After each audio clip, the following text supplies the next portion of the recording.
Mashhur opa, hadunok bolani yurishiga yordam beradimi yoki uni harakatiga salbiy ta'sir ko'rsatadimi? Mutaxassis sifatida hadunoklar to'g'risida keling o'zimni fikrimni aytib o'tib ketay. Hadunok umuman bolani rivojlanishi, ya'ni harakat etaplarini bosqichma-bosqich rivojlanishi uchun umuman kerak emas.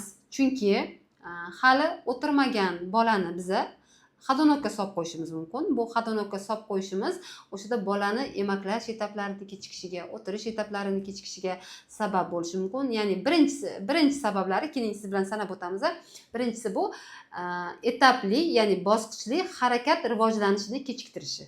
Ikkinchisi, bolani erta muddatdan hadunokka solib qo'yish bolani tanasini to'g'ri rivojlanishiga ta'sir o'tkazadi. Ya'ni oyoqlarini qiyshayib qolishiga, og'irlikni tanasiga noto'g'ri taqsimlanishini hisobiga bolada o'sha osankani noto'g'ri shakllanishiga sabab bo'lishi mumkin. Va uchinchi asosiy sabablardan biri bolada hadunokda yurish mobaynida bola har xil travmalarni olishigacha olib kelishi mumkin va bu holat albatta bolaning nerv sistemasiga o'zini zararli ta'sirlarini o'tkazadi.